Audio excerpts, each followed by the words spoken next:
Tonight, a story that speaks to a quiet but profound shift happening in communities across the country. It's a trend that doesn't always make the headlines, but it reveals a great deal about our changing world. We're seeing a growing number of Americans, specifically those over the age of 50, making a conscious and often deliberate choice to step away from the world of dating. For many, this isn't a story of resignation or defeat. This is a story of empowerment, of choosing peace over partnership, and of finding a deep and abiding contentment in a life lived on one's own terms. It's a narrative that challenges long-held societal assumptions about what it means to be happy and fulfilled in our later years. This isn't about giving up, it's about a re-evaluation of priorities.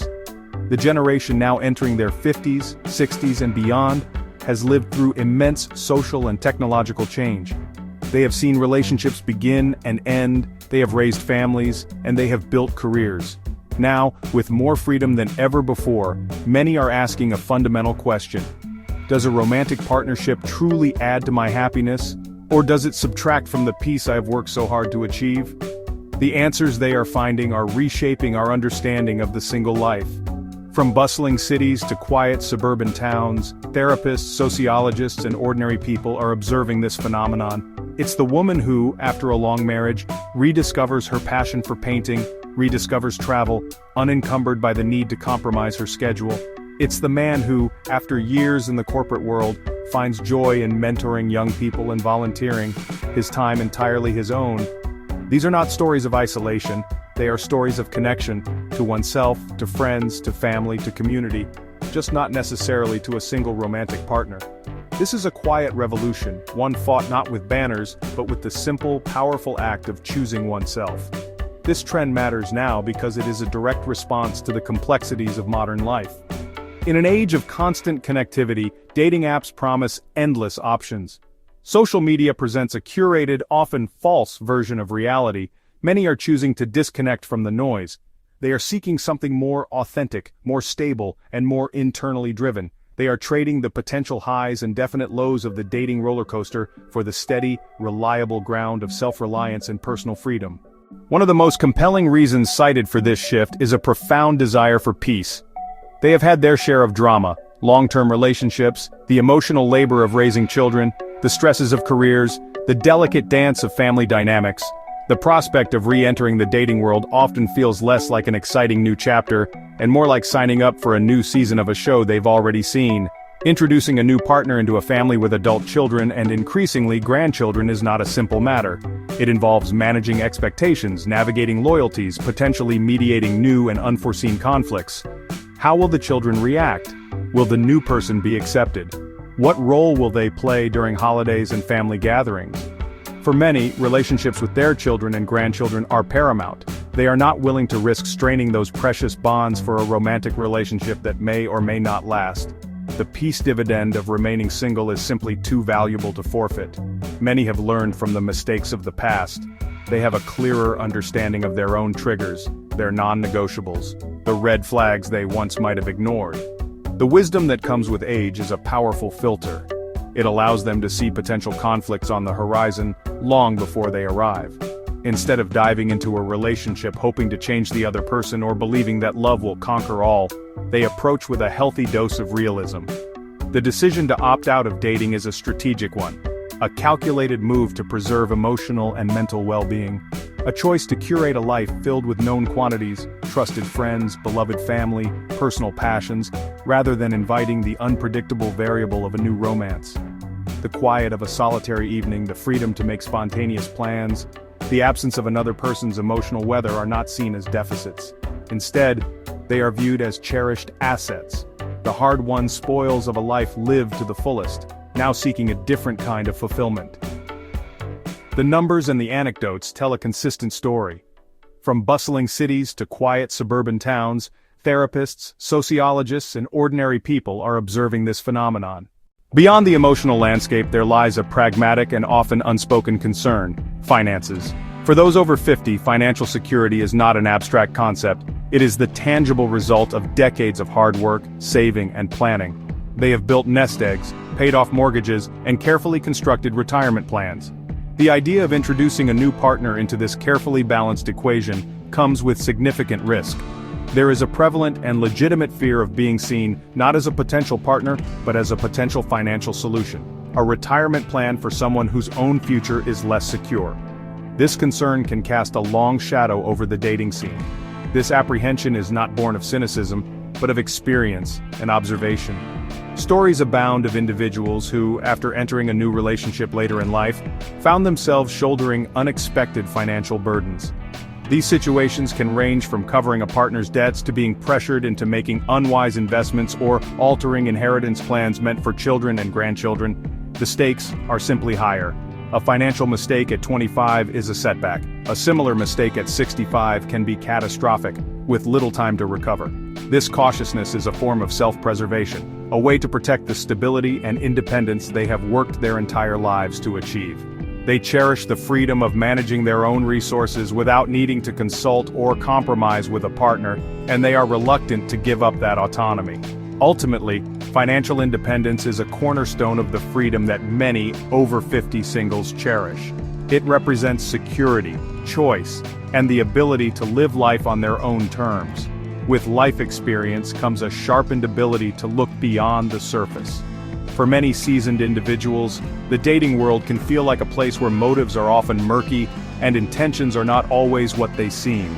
Is this person genuinely interested in me for who I am, my thoughts, my experiences, my character, or are they drawn to superficial qualities?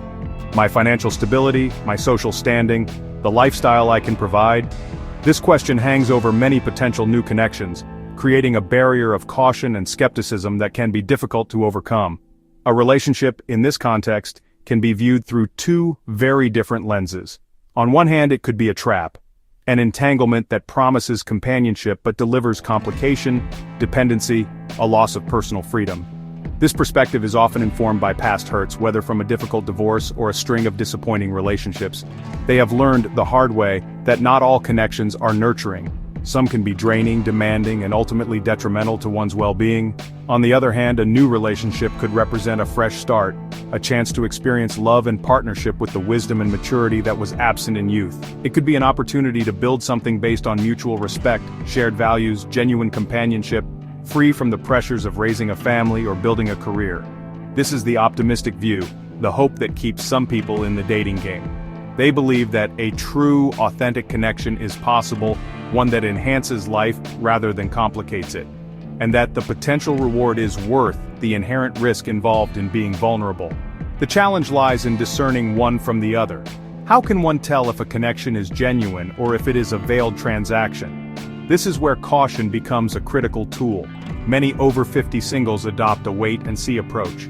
They are willing to meet new people and form friendships, but they are slow to grant the title of partner. They watch for consistency between words and actions. They assess whether the other person has a full and independent life of their own. They are looking for a teammate, not a dependent, not a project. This careful, measured approach is a hallmark of someone who values their peace and is unwilling to compromise it lightly. In our society, the terms alone and lonely are often used interchangeably, but for a growing number of people over 50, they represent two vastly different states of being. Being lonely is a painful, involuntary state of isolation, a yearning for connection that goes unfulfilled. Being alone, however, can be a conscious and deeply fulfilling choice. It is a state of solitude, a time for introspection, self-discovery, and peace. This distinction is at the very heart of the movement toward contented singlehood. These individuals are not lonely, they are purposefully and often joyfully alone. Choosing solitude over a potentially fraught relationship is choosing clarity. When one is not constantly navigating the needs, moods, and expectations of a partner, there is a mental space that opens up. This space allows for clearer thinking, a deeper connection to one's own intuition, a more focused pursuit of personal interests. It's in these quiet moments, reading a book without interruption, taking a long walk to sort through one's thoughts, or simply sitting in silence, that a profound sense of self can emerge. This is not a life devoid of connection. On the contrary, for many, being single allows for a richer and more diverse social life. Without the obligations of a primary partnership, there is more time and energy to invest in friendships, family, community. They can nurture a wide circle of relationships rather than pouring all their emotional resources into a single person. This network of varied connections often provides a more robust and resilient support system than a single romantic partnership might. Ultimately, the choice for solitude is a powerful affirmation of self-worth. It is a declaration that one's own company is not just tolerable, but enjoyable. It is the realization that happiness is not an external prize to be won through a partner, but an internal state to be cultivated. By embracing solitude, these individuals are not rejecting the world, they are engaging with it more authentically, on their own terms.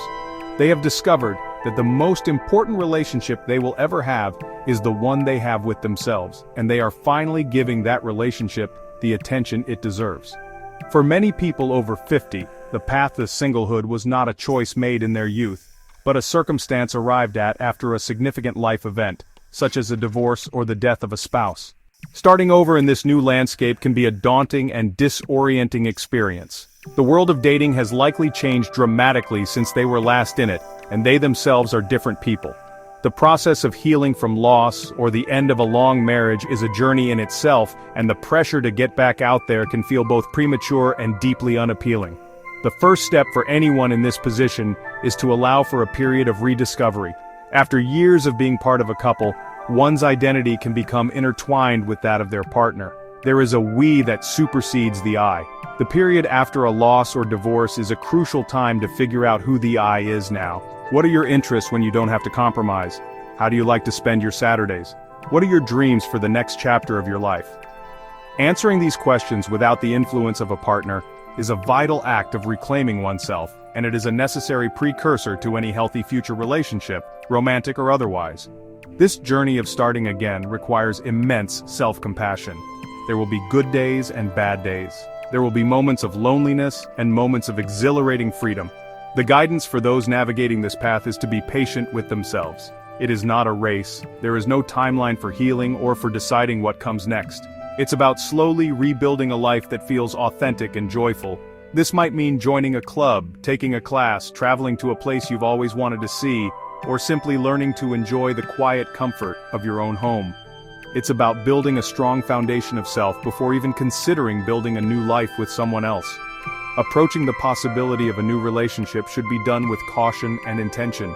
It is not about filling a void left by a former partner, but about finding someone who complements an already full and happy life. For those who have been widowed, there can be feelings of guilt or disloyalty, which need to be processed and understood. For those who are divorced, there can be trust issues and emotional scars that need to heal. The key is to proceed slowly, to be honest with oneself and with potential partners about where you are in your journey, and to never settle for a relationship that feels like a step backward from the peace and self-awareness you have worked so hard to gain. The modern dating landscape is dominated by technology. For someone re-entering after decades, dating apps can feel foreign and intimidating. Platforms like Tinder, Bumble, Hinge promise a vast ocean of potential partners at the swipe of a finger. It seems efficient at first, but for many over 50, reality is a different story. The experience can feel superficial, transactional, disheartening. The focus on curated profiles and instant judgments makes depth and nuance vanish. Creating a profile feels like a marketing exercise. It reduces a lifetime into a few photos and a witty bio. Interactions are often shallow, conversations fizzle, plans canceled, ghosting, people disappearing without explanation. That's jarring for a generation used to direct, respectful communication. Many feel judged on looks, leading to frustration and doubt about whether it's worth the time. Disillusionment pushes some toward waiting for an organic connection. They believe real relationships grow from shared interests and real-world interactions. Hobbies, volunteer work, social clubs, introductions from friends. This approach feels more natural and less pressured. Connections form from personality, shared experiences, and genuine chemistry. It's slower and more patient, but often more authentic. Apps offer quantity, but often lack quality. Organic approaches prioritize quality, but offer no guarantee of timing or quantity. For many over 50, neither option feels appealing. The effort and disappointment of apps, plus the uncertainty of waiting, lead some to stop looking altogether. They choose to invest energy in building a rich, fulfilling life where a partner becomes an optional bonus, not a necessity. As we reach the end of this discussion, we arrive at a fundamental truth. True happiness is an inside job. It is not something that can be given to you by another person. The decision by so many over 50 to step back from dating is often rooted in this profound realization. They have spent a lifetime chasing external markers of success and happiness, the career, the marriage, the family, only to discover that lasting contentment comes from a different source. It comes from within. It is found in financial independence, peace of mind, the ongoing journey of self-discovery. This journey encourages each of us to define our own core values. What truly matters to you? Not to your parents, not to your friends, not to society, but to you. Is it adventure and learning? Is it creativity and self-expression? Is it service to others? Is it the quiet peace of a well-ordered life? When you are clear on your core values, you can build a life that reflects them. This is the essence of finding your own joy. It is a deliberate process of aligning daily actions with deepest beliefs, creating a life that feels authentic and meaningful, with or without a partner. The rise of social media and dating apps has complicated this search for genuine connection. We are presented with a constant stream of curated perfection, which can lead to feelings of inadequacy. We are encouraged to connect superficially with hundreds of people, rather than deeply with a few. For those who step away from this, it is an act of rebellion. It is a choice to seek quality over quantity, depth over breadth, authenticity over performance. It is a return to what is real. Take a moment and reflect. Define your own happiness. Identify your core values. Build a life that brings you joy, peace, a sense of purpose. Whether that life includes a romantic partner or not is secondary. Build a life you love, so full and rewarding you are not looking for someone to complete you, but are instead a complete person navigating the world with strength, clarity, and courage. If you find this valuable content meaningful and helpful, please subscribe and like our channel, How To Education. Stay strong.